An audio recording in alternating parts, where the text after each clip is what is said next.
Ikawalong kabanata. Pamumuhay na ayon sa banal na espiritu. Kaya ngayon, hindi nahahatulan ng kaparusahan ang mga na kay Kristo Jesus, sapagkat sa pakikipag-isa natin kay Kristo Jesus, pinalaya na tayo sa kapangyarihan ng kasalanan at kamatayan sa pamamagitan ng kapangyarihan ng banal na espiritu na nagbibigay buhay.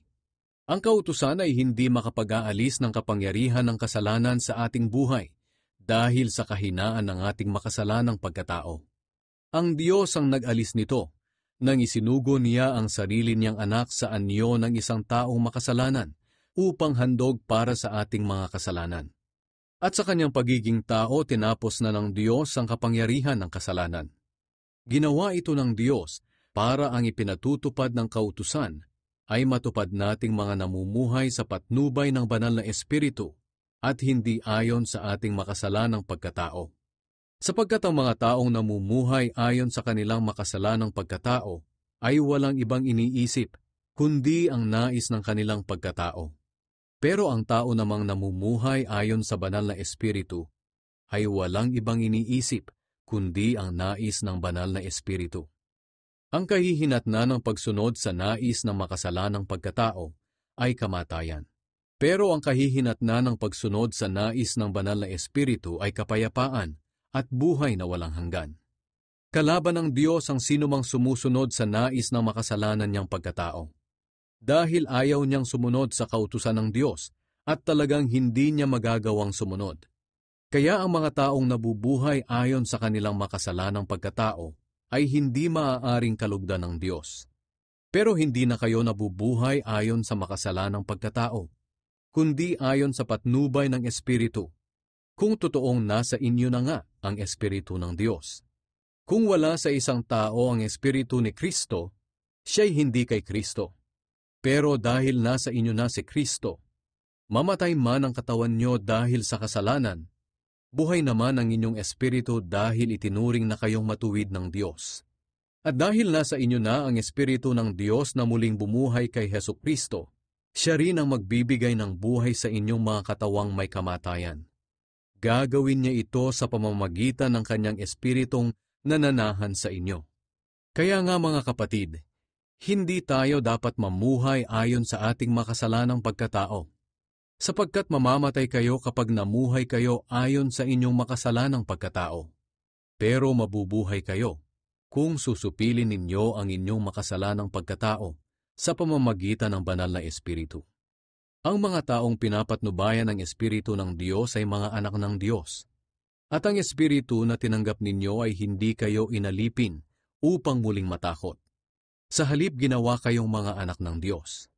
Ngayon, sa pamamagitan ng banal na Espiritu, matatawag na ninyong Ama ang Diyos. Ang banal na Espiritu at ang ating Espiritu ay parehong nagpapatunay na tayo'y mga anak ng Diyos. At bilang mga anak, mga tagapagmana tayo ng Diyos at kasama ni Kristo na magmamana ng mga pagpapalang inilaan niya. Sapagkat kung magtitiis tayo kagaya ni Kristo noon, darating ang araw na pararangalan din tayong kasama niya. Ang napakagandang kalagayan sa hinaharap. Para sa akin, ang mga paghihirap sa buhay na ito ay hindi maihahambing sa napakagandang kalagayan na mapapasa atin balang araw.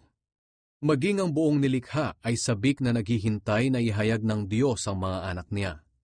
Sapagkat ang lahat ng nilikha ng Diyos ay hindi nakaabot sa layuning para sa kanila. Nangyari ito hindi dahil sa gusto nila, kundi dahil ito ang gusto ng Diyos. Pero may pag-asa pa. Dahil palalayain din niya ang buong nilikha mula sa kabulukang umaalipin dito. At makakasama rin sa napakagandang kalagayan ng mga anak ng Diyos. Alam natin na hanggang ngayon, ang buong nilikha ay naghihirap at tumaraing tulad ng isang babaeng manganganak na. At hindi lamang ang buong nilikha, kundi pati tayong mga tumanggap ng banal na Espiritu na siyang unang kaloob ng Diyos, ay dumaraing din habang naghihintay tayo na matubos ang ating mga katawan at mahayag ang ganap na katayuan natin bilang mga anak ng Diyos. Ligtas na tayo at naghihintay na lang na maging ganap ang kaligtasang ito. Umaasa tayo dahil wala pa ang inaasahan natin. Aasa pa ba tayo kung nariyan na ang ating inaasahan? Pero kung ang inaasahan natin wala pa, maghihintay tayo ng may pagtitiyaga. Tinutulungan tayo ng banal na Espiritu sa kahinaan natin. Hindi natin alam kung ano ang dapat nating ipanalangin. Kaya ang Espiritu na rin ang namamagitan sa Diyos para sa atin, sa pamamagitan ng mga daing na hindi natin kayang sabihin. At ang anumang nais sabihin ng banal na Espiritu ay alam ng Diyos, na siyang sumisiyasat sa puso ng mga tao, sapagkat namamagitan ng banal na Espiritu para sa mga mananampalataya, kung ano ang ayon sa kalooban ng Diyos. Alam natin na sa lahat ng bagay gumagawa ang Diyos para sa ikabubuti ng mga umiibig sa Kanya, na Kanyang tinawag ayon sa Kanyang layunin. Sapagkat alam na ng Diyos noon pa man kung sino-sino ang Kanyang magiging mga anak. At sila'y itinalaga Niyang matulad sa Kanyang anak na si Jesus, para siya ang maging panganay sa maraming magkakapatid. Kaya nga ang mga taong pinili ng Diyos noong una pa ay tinawag Niya para maging Kanyang mga anak. At ang mga tinawag Niya ay itinuring Niyang matuwid, at ang itinuring Niyang matuwid ay binigyan Niya ng karangalan. Ang pag-ibig ng Diyos. Ngayon, kung iisipin natin ang mga bagay na ito, masasabi nating panig sa atin ng Diyos. At dahil dito, walang magtatagumpay laban sa atin. Kung ang sarili niyang anak ay hindi niya ipinagkait, sa halip ay ibinigay para sa atin, tiyak na ibibigay din niya sa atin ang lahat ng bagay. Sino ang maaaring mag-akusa sa mga pinili ng Diyos?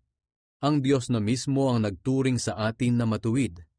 Wala ring makakahatol sa atin ng kaparusahan, dahil si Kristo Jesus na mismo ang hinatulang mamatay para sa atin. At hindi lang iyan. Muli siyang binuhay at nasa kanang kamay na ngayon ng Diyos at namamagitan para sa atin.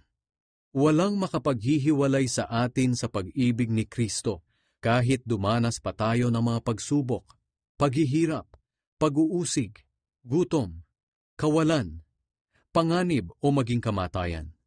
Gaya nga ng sinasabi sa kasulatan, alang-alang sa iyo, palaging nasa panganib ang aming buhay, para kaming mga tupang kakatayin. Pero kahit ganito ang kalagayan natin, kayang-kaya nating pagtagumpayan ito sa tulong ni Kristo na nagmamahal sa atin. Sapagkat natitiyak ko na walang makapaghihiwalay sa atin sa pag-ibig ng Diyos, na ipinakita sa atin sa pamamagitan ni Kristo Jesus, na ating Panginoon. Maging kamatayan o buhay, mga anghel o anumang makapangyarihang espiritu, ang kasalukuyang panahon o ang hinaharap, ang mga kapangyarihan, ang mga nasa itaas o mga nasa ibaba, o kahit ano pang mga bagay sa buong mundo, ay hindi makapaghihiwalay sa atin sa pag-ibig ng Diyos.